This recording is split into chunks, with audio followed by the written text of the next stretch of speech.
बुद्ध चरित्र चंद्रोदस्य बुद्ध चरित्र चंद्रोदय।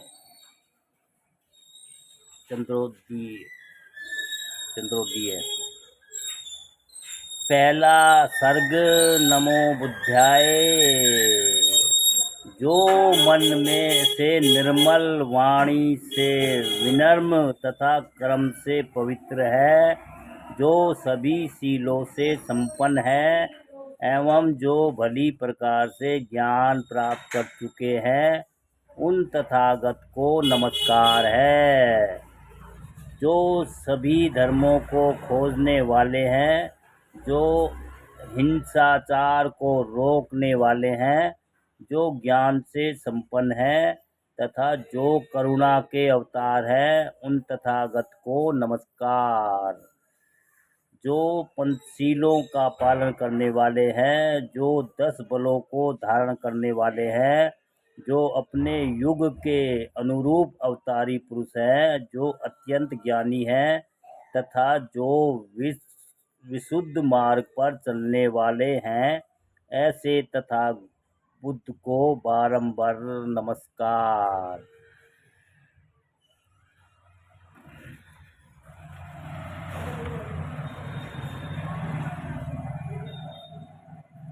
जो मन, वचन और कर्म से महान अहिंसक है, जिनका हृदय निरंतर करुणा के रस से परिपूर्ण रहता है, जो द्वेषहीन, शोकहीन एवं लोक कल्याण करने के अभिलाषी है, ऐसे तथागत बुद्ध को बारंबार नमस्कार है।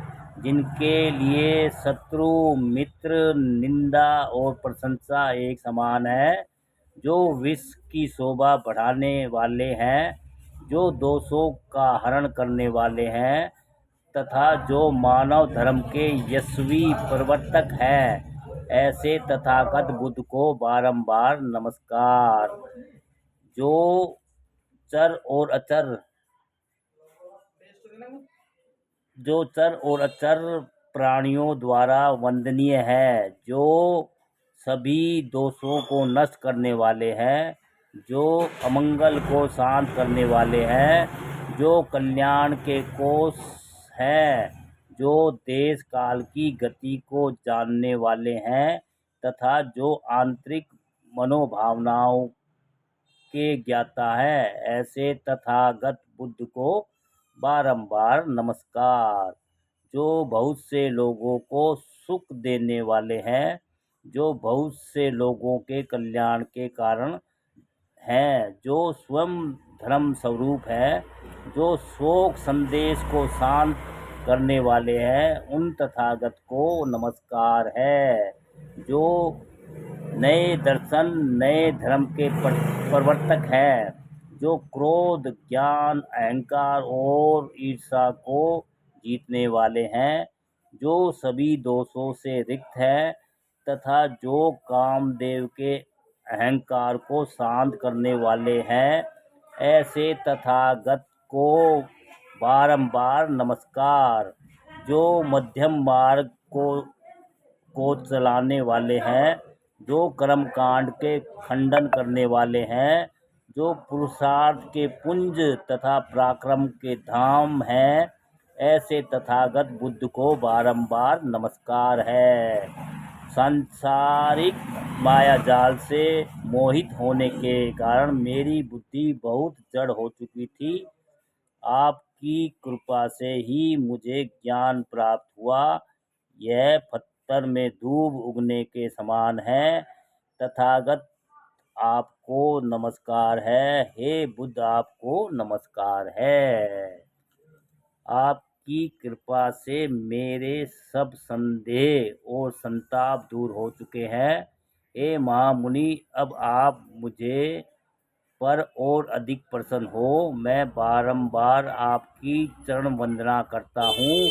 हे तथागत, आपको नमस्कार है। हे बुद्ध, आपको नमस्कार है। जो सदैव पंचशील का पालन करने वाले हैं एवं उसी मार्ग पर सारे संसार को चलाने वाले हैं, जो स्वयं संग स्वरूप है, तथा जो अभय, अंशक और अशोक है, उन तथागत को नमस्कार है। जब उंगलीमार डाकू कुठार धारण करके मारने के लिए दौड़ा, तब उन्होंने अपने समाबल से उसे थका डाला। अंत में वह उनके चरण कमलों को थामकर प्रणय हो गया। ऐसे तथागत बुद्ध को बारंबार नमस्कार है।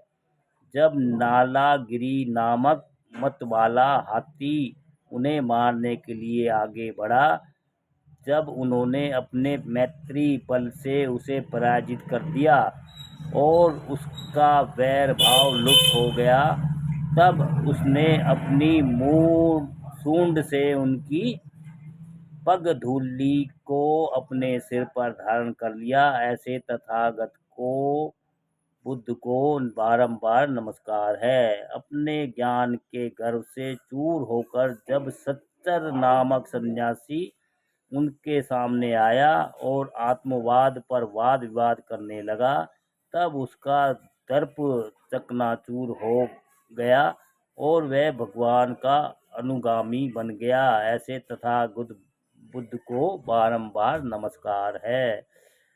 जब चिंचा नामक भिक्षुणी उनकी धर्म सभा में आई और उन पर लांछन लगाते हुए सामने खड़ी हो गई, तब उनके शील के प्रभाव से वह कुटिल साध्वी भी नम्र हो गई।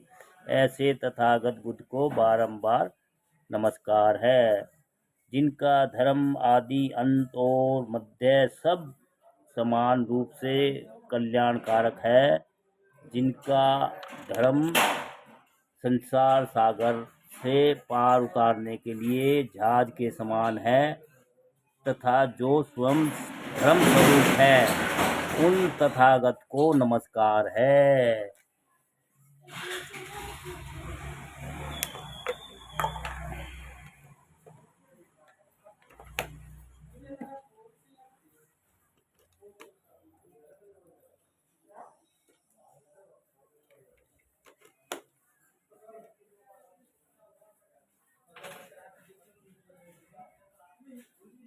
अपने सभी स्वजनों को निधन हो जाने पर जब पटाचार बिल्कुल पागल हो गए, तो उनके शांतिदायक वचनों को सुनकर वह पुनः होश में आ गई। ऐसे तथागत बुद्ध को बारंबार नमस्कार है। मृत्यु पुत्र के शरीर को गोद में लिए हुए शोक में व्याकुल कृष्णा गौतमी जब उनके पास आई, तो उनके द्वारा ज्ञान प्राप्त करके शीघ्र ही सज्ञान हो गई। ऐसे तथागत बुद्ध को बारंबार नमस्कार है। बुद्ध की शरण में आकर उपाली नाई अत्यंत गौरवशाली हो गए। वह विनय का सबसे बड़ा पंडित हो गया। पूरे भिक्षुक संघ ने उसे मान्यता दी। तथागत को नमस्कार है, बुद्ध को नमस्कार है। समाज द्वारा दलित किया गया सुनीत जब बुद्ध की शरण में आया, तो उनकी कृपा से उसे भिक्षु का पद प्राप्त हो गया। तब मगध का राजा बिंबिसार भी उसके सामने प्रणय हो गया। तथागत बुद्ध को नमस्कार है, बुद्ध को नमस्कार है। जो संसार में धर्म चक्र का परिवर्तन करने वाले हैं, जो पापों के समूह को काटने वाले हैं, जो स्वयं संग स्वरूप हैं, तथा जो शोक संताप को शांत करने वाले हैं, उन तथागत को नमस्कार है। यह काव्य मन को अच्छा लगने वाला है। यह संसार के काव्यों से श्रेष्ठ है। उनका नाम बुद्ध चरित्र चंद्रोदय है। इसमें बुद्ध के चरित्र का चित्रण किया गया है, जिसे सुनकर संपूर्ण पापों के समूह नष्ट हो जाते हैं। गौतम बुद्ध एक अलौकिक चंद्रमा है, जो अमृत की वर्षा करते हैं और संसार को आनंद से भर देते हैं। प्रज्ञा ही उस चंद्रमा की सुंदर चांदनी है जो अज्ञान स्वरूपी घोर अंधकार को दूर करती है। शील ही उस चंद्रमा की सर्वसुलभ शीतलता है जो सांसारिक संतापों को शांत करके सुख देने वाली है। बुद्ध चरित्र चंद्रोदय महाकाव्य का प्रकाशित होना ही इस संसार के लिए चंद्रोदय के समान है। इस काव्य की सघन चौपाइयाँ ही चंद्र किरणों के समूह है जिनके सरस स्पर्श से हृदय हर्षित हो जाता है। अनेक प्रकार के छंद, सवैयाँ, सोरठा और दोहे चंद्रवल्य के समान शोभामान हैं। काव्य में प्रयुक्त होने वाले विभिन्न अलंकार, लोकोक्तियाँ, सूक्तियाँ, शब्द शक्तियाँ, काव्य गुण, काव्य दोष आदि सब विभिन्न चंद्रकलाएँ हैं जो सुख और संतोष देने वाली है। काव्य में शांत रस और करुण रस का जो संचार होता है वही चंद्रमा की शुद्ध वृष्टि है। अनेक प्रकार के जो मनोरम कथा प्रसंग है वही ऋतुएं हैं जो नित्य नया रस लाती रहती है। भिक्षुओं का संग ही सुंदर आकाश गंगा है जो बुद्ध रूपी चंद्रमा के साथ शोभामान होता है। छोटे बड़े और भी असंख्य भिक्षुक हैं, वे सब आकाश में आलोकित होने वाले तारे हैं। तेज प्रकाश वाले सारिपुत्र सुंदर शुक्र तारे के समान हैं जो दसों दिशाओं में अपने यश रूपी प्रकाश को प्रसारित करते हैं। बनते महाकश्यप बृहस्पति हैं जो कल्याणकारी मंगल है।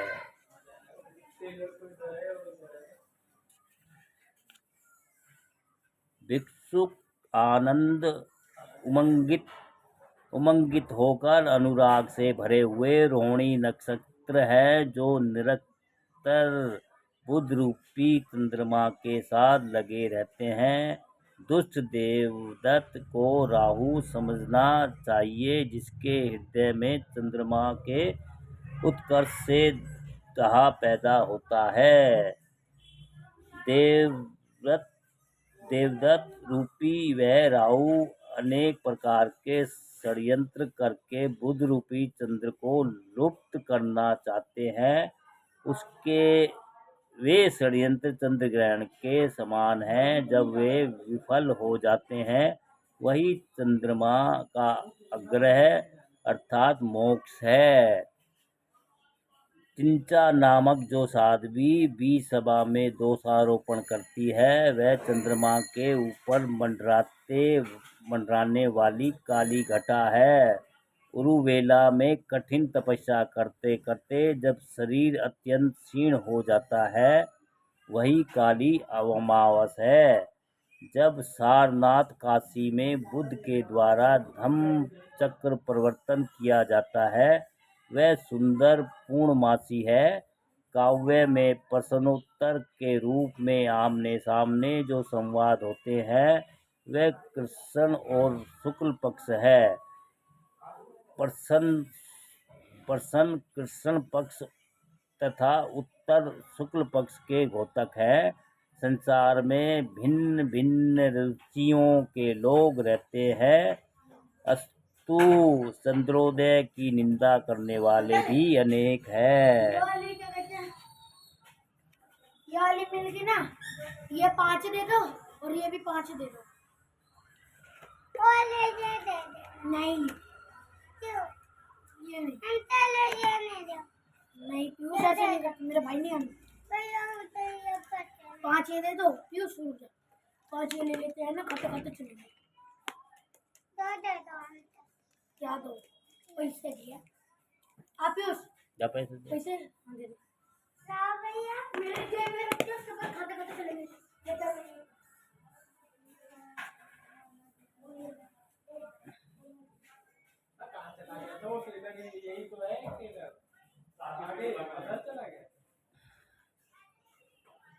जब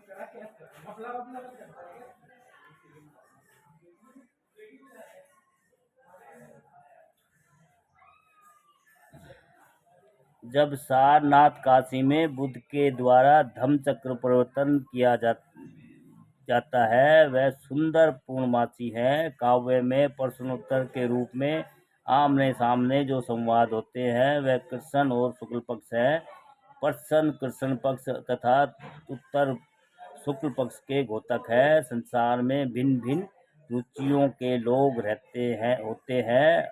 अस्तु चंद्रोदय की निंदा करने वाले भी अनेक है। मिथ्या दृष्टि रखने वाले पाठक और श्रोता ही चकवा चकवी और कमल कमलनी है, जो दूषित ग्रंथों के जलाशयों से ब्रह्मवाद रूपी कोई और वर्णवाद रूपी शिवार खाते हैं और सूर्य वंश में ईश्वर के सहारे की खोज करते हैं, अर्थात सूर्य में ईश्वर के अवतार की कल्पना करके उसी के भक्ति भाव में लगे रहते हैं। उन्हें गौतम बुद्ध रूपी चंद्रमा के उदय अच्छा नहीं लगता, क्योंकि उसकी शील रूपी शीतल किरणों में से उनके मुख मलिन हो जाते हैं। कितने का? 5। 5? हाँ, नहीं वो वाला ऊपर वाला इसके नीचे है ना 5 क्या है? वो नीचे जमीन मार देते हैं। नीचे वाला हाँ, रस्सी वाला नहीं इसमें ब्राउन वाला देखो इसमें एक जलती बिजली में बिजली को ब्राउन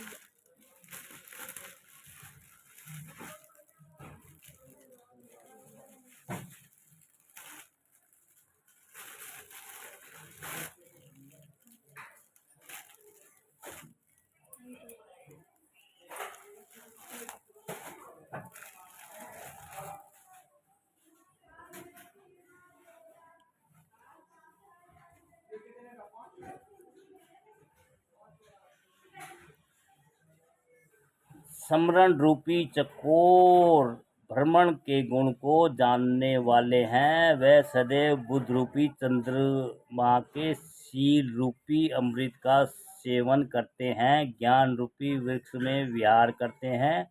वे ज्ञान स्वरूप चंद्रोदय के अभिलाषी होते हैं। संसार में जो बुद्ध के उपासक हैं वे सब कुमुद पुष्प हैं।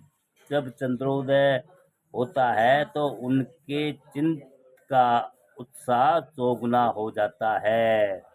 विवेक के विचार कर चंद्रोदय का एक सुंदर रूपक मैंने वर्णित किया है। इसके पश्चात मैं चंद्रोदय के दूसरे रूपक का वर्णन करता हूँ। विद्वान लोग इस रूप विधान को भी समझे। मैंने प्रज्ञा रूपी श्रेष्ठ पारा, शील रूपी गंध तथा समाधि रूपी वर्ण प्राप्त करके तीनों को बार बार अनेक प्रकार से शोध कर जो रस पाया है उसका नाम चंद्रोदय रखा है। कुशल कविराज के द्वारा रस परिपाक करके यह विश्व प्रसिद्ध औषधि बनाई गई है। यह तीनों तापों और तीनों दोषों का निवारण करने वाली है। यह ओज, तेज, बल और बुद्धि को बढ़ाने वाली है। रोग, द्वेष और मोह का विकास ही क्रम, वात, कफ और पित्त के विकार है। जब किसी व्यक्ति में इन तीनों दोषों का प्रकोप एक साथ होता है तो उसे सन्निपात हो जाता है। उस समय धर्म बोध रूपी आँख के तारे लुप्त हो जाते हैं तथा श्रद्धा के शहद में सान कर उसे बुद्ध चरित्र रूपी चंद्रोदय रस देना चाहिए। इससे तीनों दोष शांत हो जाते हैं, सांसारिक कष्ट दूर हो जाते हैं तथा रोगी को संतोष प्राप्त हो जाता है। इस प्रकार रस का सेवन करने से सन्निपात जड़ से नष्ट हो जाता है। हृदय में धर्म ज्ञान की ज्योति जागृत हो जाती है तथा संभ्रम संभ्रम शूल भाग जाते हैं। निरोग होने के बाद भी परहेज करना आवश्यक है, अन्यथा रोगी पुनः मरणासन्न हो सकता है। अतः उसे कुपथ्य को बचाकर सुपथ्य लेना चाहिए। अनाप शनाप न खाना चाहिए।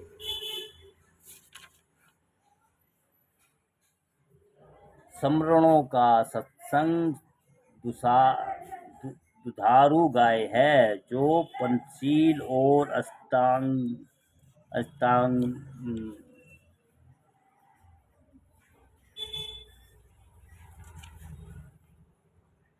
समरणों का सत्संग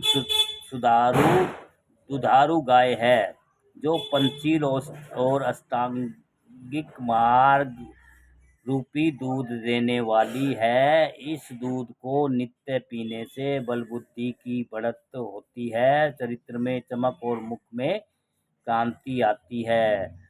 पिटक निपात निकाय नामक बौद्ध ग्रंथ रूपी पात्रों में भरा हुआ ज्ञान रूपी घी है जो घर में ही उपलब्ध है, वह बाजारों में नहीं बिकता। उसे विवेक की तेज अग्नि में तपाकर खाना चाहिए, इससे शरीर और मन स्वस्थ सुंदर होते हैं। कल्पित और थोथी गपों के जाल में भरे हुए बड़े बड़े पोथे बाजारों में बिकते हैं। वे अपने ऊपर धर्म ग्रंथ की छाप लगाए रहते हैं, लेकिन वे सब के सब जातिवाद के जहर से भरे होते हैं। उनका नाम तो नैन सुख है, पर वे सब के सब अंधे होते हैं। अस्तुत उन्हें कड़वी मिर्च के समान त्याग देना चाहिए। संसार को ठगने वाले ऐसे बहुत से उपदेशक हैं जो कंधे में जनेऊ और माथे पर तिलक धारण करके इधर उधर घूमते रहते हैं। वे इस पृथ्वी के भेद को भी नहीं जानते। वह स्वर्ग और नरक के रहस्यों का बखान करते हैं। वे अनेक चिकनी चुपड़ी बातें बनाकर बकवास करते हैं। उनकी वह बकवास तेल और खटाई के समान है, जिसका सेवन न करना चाहिए। इस प्रकार सुपथ्य और कुपथ्य का विचार करके सुपथ्य लेना चाहिए और कुपथ्य छोड़ देना चाहिए।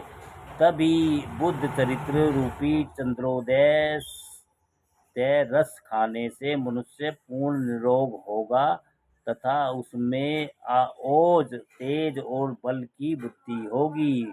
मेरे हृदय में निर्मल ज्ञान कैसे आया, मैंने संसार में सरल मार्ग कैसे पाया, मेरे मन में सद्बुद्धि कैसे आई, कैसे जागी, यह सब बातें मैं विचार कर संक्षेप में बताता हूँ।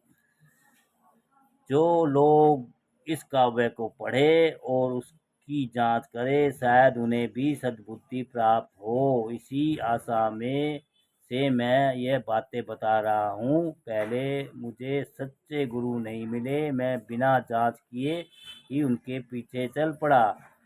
उन गुरुओं ने मुझे अज्ञान के जंगल में बहुत अधिक पटकाया।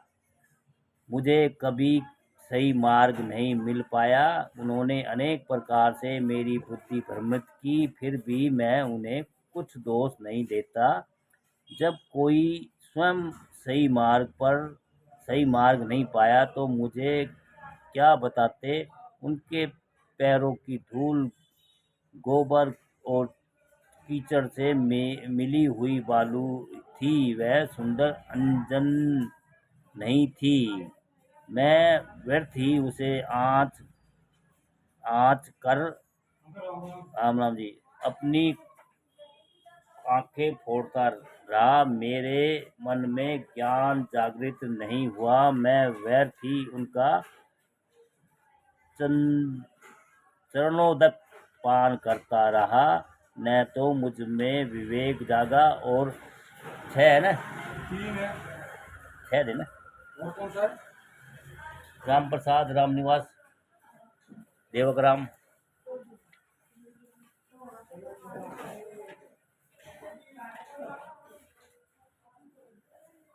हो गए।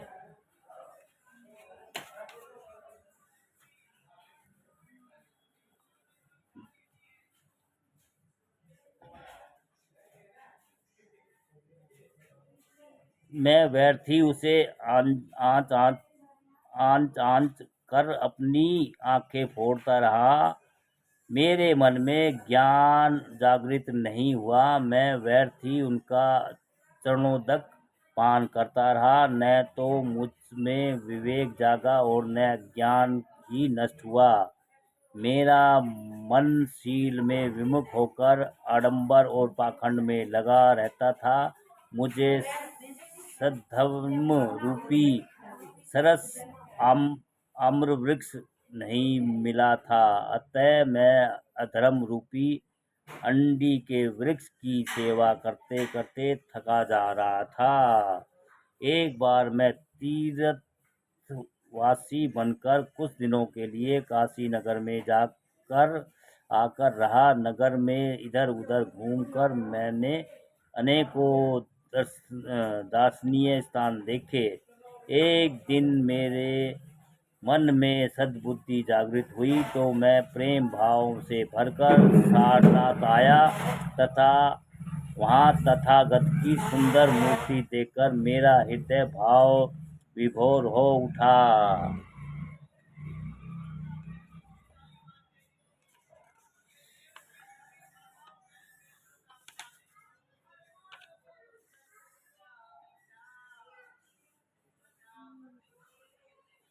वे ध्यानमग्न मुद्रा में इस प्रकार बैठे थे मानो शांत एवं करुणा रस के अवतार हों।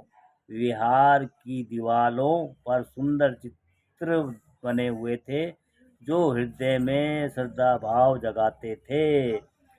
वहाँ अनेकों विद्वानों द्वारा लिखे हुए सुंदर ग्रंथ भी उपलब्ध थे जिन्हें मैंने लकड़ी के एक पटल पर सजे हुए देखा। मैं उन्हें पाकर बहुत प्रसन्न हुआ। मैंने उन्हें शीघ्र ही ले लिया और घर में आकर पढ़ा।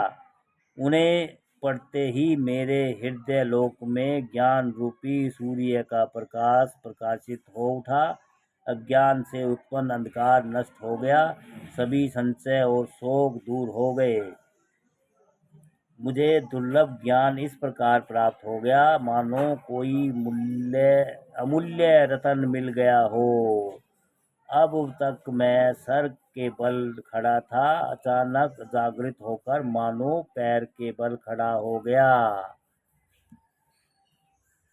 मैंने सहज ही मूल रहस्य को भांप लिया। मानो ढका हुआ बर्तन मुक्त हो गया। मेरी आंखों में एक नई ज्योति आ गई। अज्ञान के जंगल में रास्ता दिखाई देने लगा।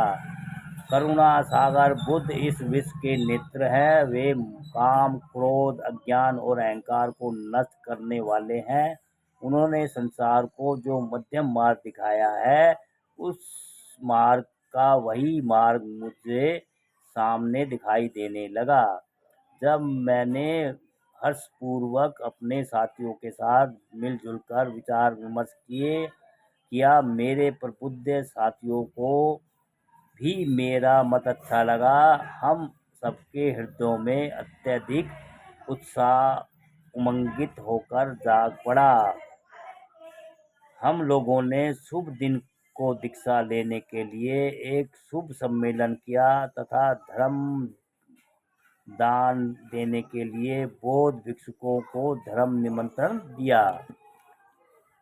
सन 1925 के अक्टूबर महीने को 14 तारीख को अबेर ग्राम में धम्म सभा का आयोजन हुआ जहां पर श्रोताओं का बहुत बड़ा जमघट जमा। एक उपासक साथ लिए हुए भंते शील रतन उस सभा में आए। उनकी मुख मुद्रा शांत थी, नेत्र गंभीर थे, शरीर पर कांस्य वस्त्र शोभायमान थे। वे सरल और स्वभाव वाले, अत्यंत दयालु तथा सर्वगुण संपन्न जान पड़े। गुरु के श्रेष्ठ शिष्य का नाम गुरु प्रसाद तथा उपनाम मदन था। वे अच्छे गुणों से युक्त थे। पहला सुंदर भाषण उन्हीं ने दिया। उसे सुनकर सब लोगों ने हर्षनाद किया। अंत में पंचशील की विवेचन करके मेधावी गुरु ने धम्म दीक्षा दी। पंचशील ग्रहण करके वहाँ पर 51 शिष्य बुद्ध के उपासक बन गए। उनमें से एक मैं स्वयं हूँ। बुद्ध के प्रताप से मेरा मन शुद्ध हो गया है। शील संपन्न गुरु मदन के समान गुरु भाई को पाकर मेरा मन धरती को छोड़कर आकाश में उड़ने लगा। जब मेरे गुरु और गुरु भाई को यह पता चला कि मैं कुछ अच्छी कविता करता हूँ तो वे उमंगित होकर मेरा उत्साह बढ़ाने लगे और मेरे चित्त में चाव पैदा करने लगे। कहने लगे, सांसारिक शोक का शांत करने वाले गौतम बुद्ध का चरित्र लिखो और इस संसार में अपना जीवन सफल करो।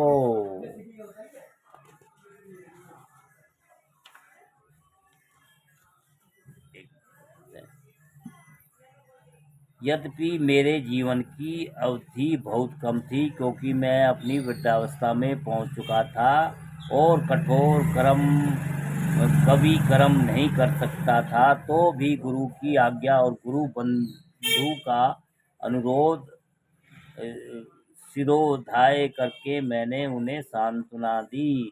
फिर मुझे जो भी सहायक ग्रंथ मिले, मैंने बार बार उनका अनुशीलन किया। देश विदेश में सबको यह जानकारी दी कि गौतम बुद्ध का चरित्र अपार और अगाध है। अतः मेरे मन में यह मोह पैदा हो गया कि बुद्ध के अपार चरित्र का पार मैं न पाऊंगा और न बीच में ही डूब कर मर जाऊंगा। यह सोचकर फिर से मेरे तन मन ढीले हो गए। तब उन्होंने आकर मुझे धीरज बंधाया। मेरा आलस्य भाग गया और मनोबल जागृत हो गया। तब मैं यह सुंदर चरित्र लिखने लगा। पवित्र गुरु की आशीर्वाद पाकर, विद्वानों ने प्रेम का प्रसाद पाकर तथा माता पिता के चरणों में शीश नवाकर मैं यह सुंदर कथा आरंभ करता हूँ। कभी एक बार फिर दीक्षा गुरु भंते शील रतन के सामने नतमस्तक होकर उनका आशीर्वाद प्राप्त करना चाहते हैं। रोचक शैली, सुंदर भाषा एवं मनोहारी भाव ग्रहण करना चाहते हैं। वह कल्याणकारी काव्य लिखकर संसार को कुछ लाभ लाना चाहते हैं। विनीत विक्रम बोध कहते हैं कि अब मैं बुद्ध के अत्यंत शुद्ध चरित्र का गायन करना चाहता हूँ। श्रद्धा और भक्ति में बुद्ध का चरित्र लिखना चाहता हूँ। श्रोता सावधान होकर सुने। अब मैं कथा आरंभ करता हूँ।